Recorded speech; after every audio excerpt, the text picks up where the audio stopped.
జయ కృష్ణ ముకుంద మురారి. శ్రీకృష్ణ శరణం మమ. శ్రీ గోదారంగనాథాభ్యాం నమః. ஒருத்தி மகனாய் பிறந்து ஓர் இரவல் ஒருத்தி மகனாய் ஒளித்து வளர தரிக்கிலான் ஆகி தான் தீங்கு நினைந்த கருத்தை பிழைப்பித்து கஞ்சன் வயிற்றில் நெருப்பென்ன நின் நெடுமாலே உன்னை அருத்தித்து வந்தோம் பறை தருதியாகில் திருத்தக்க செல்வமும் சேவகமும் யாம் பாடி வருத்தமும் தீரந்து మగిలిందు ఏలోరుం బావై. ఒరుత్తి మగనాయ్, ఒక ఆమెకు కుమారుడై పుట్టి ఓరు ఇరవల్, ఆ ఒక్క రాత్రి నాడే ఒరుత్తి మగనాయ్ ఒళిత్తి వరల, మరొక ఆమెకి పుత్రుడిగా దాక్కొని. ఇందులో విశేషం ఏంటంటే, ఒక ఆమెకు నువ్వు పుత్రుడిగా పుట్టావు, అదే రాత్రి మరొక ఆమెకు పుత్రుడిగా దాక్కున్నావు. ఇందులో చెప్పిన విశేషం, దేవకీదేవికి పుత్రుడిగా ఉద్భవించాడు స్వామి, అదే రాత్రిలో నందుని ఇంటికి చేరి యశోదమ్మకు పుత్రుడిగా అక్కడ దాక్కున్నట్ట. అంటే తనని తాను కంసునికి తెలియనియ్యకుండా అక్కడ పెరిగాడు. అదే ఇక్కడ ఒళిత్తి వరల అంటే ఒదిగి దాగి అని అర్థం. ఆ విధంగా అక్కడ ఉండి పెరిగాడు. అలా పెరిగినటువంటి స్వామిని ఎలాగైనా దెబ్బతీయాలని ప్రయత్నించాడు, కీడు చెయ్యాలని తలంచుకున్నాడు కంసుడు. కానీ అతడు అంచనాన్ని తలకిందులు చేసేట పరమాత్మ. కంసుడు ఎన్ని ప్రయత్నాలు చేసినప్పటికీ కూడా ఆ ప్రయత్నాలను వ్యర్థం చేశాడు స్వామి. తరిక్కిలాన్ ఆగి తాన్ తింగి నినైంద కరుత్తై పిళప్పిత్, వాడి యొక్క కుత్సితమైన వ్యూహాన్ని తలకిందులు చేశాడు. ఎవరైనంటే కంచన్, అంటే కంసుడు యొక్క వ్యూహాన్ని తలకిందులు చేసినటువంటి స్వామి.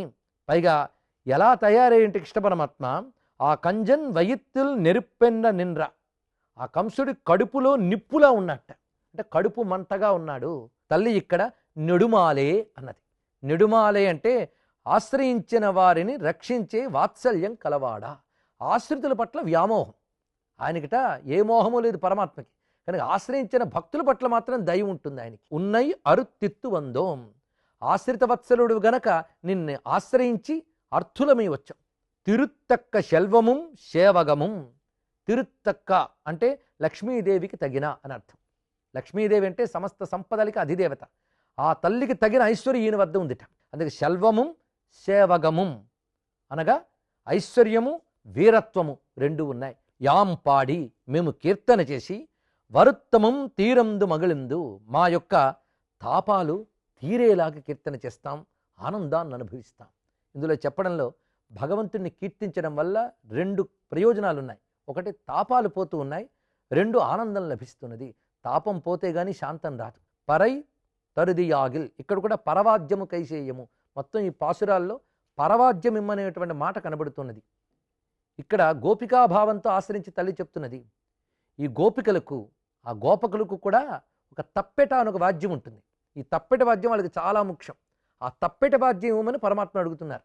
ఏమిటి దీనిలో ఉన్న విశేషం అనేది మనం పరిశీలించినట్లయితే, ఇక్కడ పరమును ఇవ్వు, పరవాద్యమును ఇవ్వు అన్నప్పుడు ఇక్కడ పరము అంటే పరమార్థము, మోక్షము. ఆ మోక్షాన్ని ఇమ్మని అడగడమే ఇందులో కనబడుతుంది. ఈ కీర్తనలో స్వామి యొక్క అవతార వైభవాన్నంతటిని వర్ణించారు. పైగా ఒక అమ్మకి కుమారుడివై ఉదయించావు, మరో అమ్మ ఒడిలో చేరి ప్రకాశించావు అనే భావం అన్నది.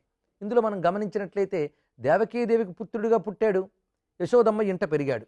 కొన్ని పురాణాల ప్రకారంగా చూసినట్లయితే నారాయణుడు దేవకీదేవికి పుత్రుడిగా రావడమే కాకుండా మరొక స్వరూపంగా సూక్ష్మరూపంతో యశోదానందుడికి కూడా పుత్రుడయ్యాట. ఇక్కడ ఉన్నటువంటి ఈ వసుదేవ పుత్రుడైనటువంటి పరమాత్మ ఆ నందవ్రజానికి చేరుకుని అక్కడున్న తన స్వరూపంతో తాను ఏకమై ఉన్నాడు. ఈ భావం మనకు బ్రహ్మవివర్త పురాణంలో కనబడుతున్నది. అందుకే ఇక్కడ ఇద్దరు తల్లుల్ని స్మరించడం, యశోదానందనుడు అనడం కూడా చక్కటి విశేషమే. కేవలం కృష్ణుడు యశోదమ్మకు పెంపుడు కొడుకు అనే భావం ఆ పురాణకర్తకి తృప్తి కలిగించలేదు. యశోదమ్మకు కూడా ఇతను తనయుడే అనేటువంటి భావం ఉన్నది. అది కూడా మనం గమనించవలసిందే. అక్కడ సూక్ష్మ రూపంలో ఉన్నటువంటి తేజస్సు, ఇక్కడ ఉన్నటువంటి ఈ నారాయణ తేజస్సు రెండూ ఒకటే. అదే అక్కడ కృష్ణ రూపంలో ప్రకాశించింది. అందుకే ఇక్కడ దాగి అనే మాటని తల్లి ప్రయోగించింది. ఒళిత్తు వళరా, దాగి అంటే గుప్తముగా, అక్కడ గుప్తముగా యశోదానందనుడిగా ఆయన ఆవిర్భవించాడు. ఇక్కడ ప్రకటంగా వసుదేవపుత్రుడిగా చతుర్భుజాలతో శంఖచక్ర గదాపద్మములతో ఆవిర్భవించాడు. ఈ స్వరూపం క్రమంగా వసుదేవుని ద్వారా ఆ యశోద వద్దకు చేర్చబడి అక్కడ గుప్తమైనటువంటి నారాయణ తేజస్సు, కృష్ణ తేజస్సు ఏకమై అక్కడ కృష్ణమూర్తిగా వ్యక్తమయ్యింది. అది ఇక్కడ ఆ గుప్తముగా దాగడం అనే భావంలో చూపిస్తున్నది.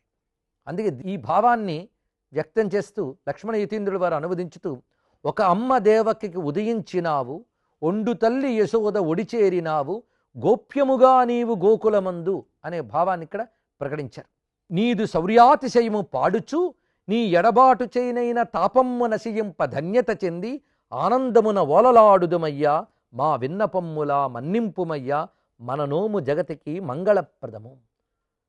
ఆండాళ్ తిరువడిగళే శరణం.